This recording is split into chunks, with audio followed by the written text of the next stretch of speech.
तो प्यारे बच्चों नमस्कार, स्वागत है आप सबका एक और नए वीडियो में। प्यारे बच्चों आज हम यहाँ पर देखेंगे अर्धवार्षिक परीक्षा सत्र 2025-26 के लिए कक्षा 7 का गणित विषय का पूरा पेपर और इसका पूरा सॉल्यूशन। जी हाँ प्यारे बच्चों, जैसा पेपर मैं यहाँ पर आपको बताऊँगा ना, ठीक वैसा का वैसे क्वेश्चन पेपर आपको परीक्षाओं में देखने को मिलेगा। एक भी क्वेश्चन का आंसर प्यारे बच्चों यहाँ से आपका मिस नहीं होगा। तो चलो अपन जल्दी से आगे बढ़ते हैं, समझते हैं कि अर्धवार्षिक परीक्षा सत्र 2025-26 का कक्षा 7 का गणित विषय का पेपर आपका परीक्षाओं में कैसा आएगा। समय प्यार बच्चों आपके पेपर के लिए आपको 2.5 घंटे का मिलेगा, पूर्णांक आपका 60 अंकों का होगा। और जैसा पेपर प्यार बच्चों मैं यहाँ पर आपको बताऊंगा ना, ठीक वैसे के वैसे क्वेश्चन प्यार बच्चों आपको परीक्षाओं में देखने को मिलेंगे। एक भी क्वेश्चन का आंसर यहाँ से आपका मिस नहीं होगा। तो चलो प्यार बच्चों जल्दी से अपन आगे बढ़ते हैं, समझते हैं कि आपका अर्धवार्षिक परीक्षा सत्र 2025-26 के लिए कक्षा 7 का गणित विषय का पेपर आपका परीक्षाओं में कैसा आएगा। टोटली प्यारे बच्चों मेरे द्वारा यहाँ पर आपको A to Z सभी के सभी क्वेश्चन और उन क्वेश्चन के आंसर बताए जाएंगे। अगर प्यारे बच्चों आप लोग भी वाकई में टॉप करना चाहते हो अपनी कक्षा 7 के समस्त विषय के पेपर में, तो आप लोग इस वीडियो को पूरा ध्यान से देखकर जरूर जाना। अब चलो अपन पहला क्वेश्चन पढ़ते हैं। दो संख्याओं का योग 15 है, यदि एक संख्या 8 है तो दूसरी संख्या क्या होगी।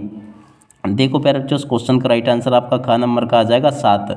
और अब अगला क्वेश्चन, एक आयत का क्षेत्रफल ज्ञात करने का सूत्र है।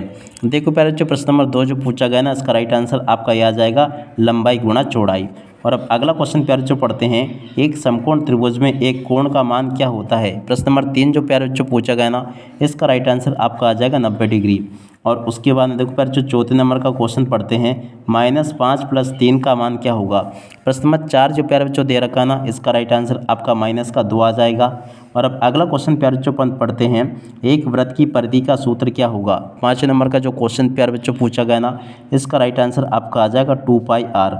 और उसके बाद में देखो आगे आपके पेपर में परीक्षा में क्वेश्चन इस प्रकार से पूछे गए हैं, यहाँ से आप लोग इनको पढ़कर जाना। एक त्रिभुज के तीनों कोणों का योग होता है। देखो प्यारे बच्चों ये जो क्वेश्चन आपसे पूछा गया ना, त्रिभुज के तीनों कोणों का योग कितना होता है, तो देखो यहाँ से आपको लिखकर आना होगा 180 डिग्री होता है। और 20% का 10% होगा। देखो प्यारे बच्चों यहाँ से आपको लिखकर आना होगा 20 का 10% कितना होगा, 2 होगा। ठीक है, तो यहाँ तक कि आप लोग इन प्रश्नों को देख लें और पूरा का पूरा इनको समझ लें। अब चलो उसके बाद में अपन आगे बढ़ते हैं, आगे क्वेश्चन को पढ़ते हैं।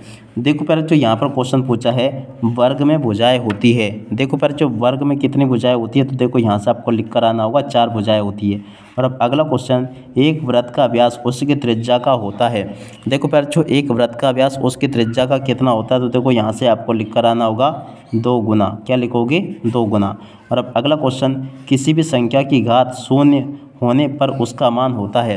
देखो प्यारे बच्चों किसी भी संख्या की घात 0 होने पर उसका मान क्या होता है, तो देखो प्यारे बच्चों यहाँ से आपको लिखकर आना होगा 1 होगा। ठीक है, तो यहाँ तक कि आप लोगों को मैंने सभी क्वेश्चन के आंसर बता दिए। उसके बाद में देखो प्रश्न नंबर 11 को पढ़ के जाना। 11 में आपसे 1 2 3 4 5 6 7 इस प्रकार से क्वेश्चन प्यारे बच्चों आपको प्रश्न नंबर 11 में देखने को मिलेंगे। तो चलो मैं आपको प्रश्न नंबर 11 के सभी क्वेश्चन के आंसर बता देता हूँ। देख सकते हो प्यारे बच्चों प्रश्न नंबर 11 का उत्तर ये लिखा है। और उसके बाद में देखो प्रश्न नंबर 12 का उत्तर प्यारे बच्चों आपको ये दे रखा है।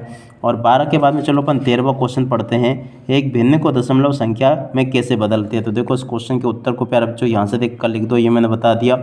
और 14वें क्वेश्चन को प्यारे बच्चों पढ़ते हैं अपन, क्या दे रखा है, 4x + 5 = 13 को हल कीजिए। तो देखो इस क्वेश्चन के उत्तर को यहाँ से देख लो। और उसके बाद में देखो अगला क्वेश्चन प्यारे बच्चों पढ़ते हैं, क्या दे रखा है।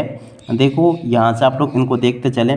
15वां क्वेश्चन, परिमेय संख्या की परिभाषा उदाहरण सहित लिखिए। तो देखो यहाँ से आप लोग इन क्वेश्चन को देख लें, ये बता दिया मैंने आपको। और उसके बाद में देखो प्रश्न नंबर 16 को पढ़ते हैं, सममिति से आप क्या समझते हैं। तो देखो सममिति से आप क्या समझते हैं, इस क्वेश्चन के उत्तर को यहाँ से देख लो। ये भी प्यारे बच्चों मैंने आपको पूरा का पूरा बता दिया है।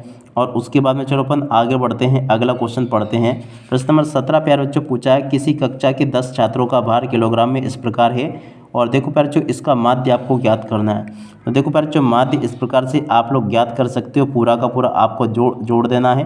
और जोड़ने के बाद में देखो यहाँ पर आपको कितने हैं, 10 छात्र है तो 10 का भाग दे देना है। ठीक है, तो ऐसा इसका उत्तर आ जाएगा। और उसके बाद में चलो अपन अगला क्वेश्चन पढ़ते हैं 18वां, एक आयताकार खेत की लंबाई 25 मीटर और चौड़ाई 15 मीटर है, उसका क्षेत्रफल परिमाप ज्ञात कीजिए। देखो प्यारे बच्चों प्रश्न नंबर 18 के उत्तर को यहाँ से देख कर लिख देना। और 18 के बाद में देखो 19वां क्वेश्चन पढ़ते हैं। तो देखो 19वां क्वेश्चन जो पूछा ना, 2x + 3y और 5x - 2y का योग ज्ञात कीजिए। तो देखो इस क्वेश्चन के उत्तर को यहाँ से देख कर लिख दो, ये भी मैंने आपको बता दिया। उसके बाद में देखो प्रश्न नंबर 20 को पढ़ते हैं। एक त्रिभुज की रचना कीजिए जिसकी भुजाओं की लंबाई 5 सेंटीमीटर, 6 सेंटीमीटर और 7 सेंटीमीटर हो। तो देखो प्यारे बच्चों, इस क्वेश्चन के उत्तर को यहाँ से देख लो। ये भी प्यारे बच्चों मैंने आपको पूरा का पूरा बता दिया है और उम्मीद करता हूँ कि यहाँ तक के सभी क्वेश्चन और उन क्वेश्चन के उत्तर आपको समझ में आ गए होंगे। और उसके बाद में चलो प्यारे बच्चों अपन आगे बढ़ते हैं, अगला क्वेश्चन पढ़ते हैं। 21वां क्वेश्चन प्यारे बच्चों पूछा है, एक दुकान में एक टी शर्ट का मूल्य 500 रुपये है। यदि उस पर 20% की छूट दी जाती है तो टी शर्ट का विक्रय मूल्य क्या होगा। 21वां जो क्वेश्चन प्यारे बच्चों पूछा ना, यहाँ से आप लोग 21वें क्वेश्चन के आंसर को देख लेना, पूरा बता दिया मैंने आपको। 21 के बाद में देखो प्यारे बच्चों प्रश्न नंबर 22 को देख लें। ये आपके प्रश्न नंबर 22 का उत्तर लिखा पूरा का पूरा। और 22 के बाद में चलो प्यारे बच्चों अपन आगे बढ़ते हैं, अगला क्वेश्चन पढ़ते हैं 23वां। देखो 23वें क्वेश्चन के उत्तर को यहाँ से देखकर लिख देना, ये भी मैंने पूरा का पूरा आपको बता दिया है।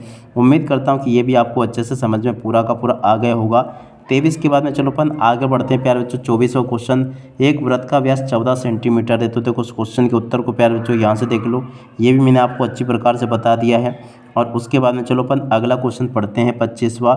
एक विद्यालय में कुल 400 विद्यार्थी है। तो देखो इस प्रकार से आप लोग इन प्रश्नों को भी पढ़ लें। इन क्वेश्चन के उत्तर भी प्यारे बच्चों मैंने आपको सभी के सभी बता दिए हैं। उसके बाद में देखो प्यारे बच्चों प्रश्न नंबर 26वें क्वेश्चन के उत्तर को यहाँ से देख कर लिख देना, ये भी मैंने आपको पूरा का पूरा बता दिया है। इस प्रकार से प्यारे बच्चों आपके पेपर में परीक्षाओं में इसी प्रकार से क्वेश्चन पूछे जाएंगे जैसे कि मैंने आपको बताया। उम्मीद करता हूँ कि प्यारे बच्चों आपको पूरा का पूरा पेपर अच्छे से समझ में आ गया होगा। और जैसा पेपर प्यारे बच्चों मैंने यहाँ पर आपको बताया ना, ठीक वैसे के वैसे क्वेश्चन आपके पेपर में परीक्षाओं में आपको देखने को मिलेंगे। एक भी क्वेश्चन का आंसर यहाँ से आपका मिस नहीं होगा। अर्धवार्षिक परीक्षा सत्र 2025-26 का कक्षा 7 का गणित विषय का पूरा पेपर प्यारे बच्चों मैं यहाँ पर आपको बता चुका हूँ। एक भी क्वेश्चन का आंसर प्यारे बच्चों यहाँ से आपका मिस नहीं होगा। जैसा पेपर मैंने आपको बताया ना, ठीक वैसे के वैसे क्वेश्चन प्यारे बच्चों आपको परीक्षाओं में देखने को मिलेंगे। तो इन क्वेश्चन को आप लोग अच्छे प्रकार से देख कर जाइएगा। यहाँ तक का पूरा पेपर मैंने आपको बता दिया और आगे आपके पेपर में जो क्वेश्चन पूछे थे ना, यहाँ तक के प्यारे बच्चों मैंने आपको सभी के सभी इन क्वेश्चन के उत्तर भी बता दिए। उसके बाद में जो आगे क्वेश्चन आपके पेपर के लिए दिए गए थे ना, इन सभी क्वेश्चन के आंसर प्यारे बच्चों मैं यहाँ पर आपको बता चुका हूँ। प्यारे बच्चों आप सब लोगों से रिक्वेस्ट है कि अगर आपने अभी तक हमारे यूट्यूब चैनल को सब्सक्राइब नहीं किया हो ना, तो प्लीज़ जल्दी से चैनल को सब्सक्राइब करके जरूर जाइएगा ताकि आप लोग अपनी परीक्षाओं में टॉप कर सकें। टोटली A to Z यहाँ तक के सभी क्वेश्चन और उन क्वेश्चन के उत्तर मैं आपको बता चुका हूँ। उम्मीद करता हूँ कि आपको पूरा का पूरा पेपर अच्छे से समझ में आ गया होगा और आप लोग अपनी परीक्षाओं में टॉप करोगे। ठीक है, यहाँ तक के सभी क्वेश्चन के उत्तर प्यारे बच्चों मैंने आपको बता दिए हैं। आप लोग पूरा का पूरा पेपर अच्छे से देख कर जाइएगा ताकि आप लोग अपनी परीक्षाओं में टॉप कर सके। पूरा का पूरा क्वेश्चन पेपर और उसका सॉल्यूशन प्यारे बच्चों मैंने आपको बता दिया है। आप सब लोग इस वीडियो को अपने सभी दोस्तों के साथ में शेयर जरूर करना। अब इसी के साथ में इस वीडियो को यहीं पर पूरा करते हैं। नमस्कार, जय हिंद, जय भारत।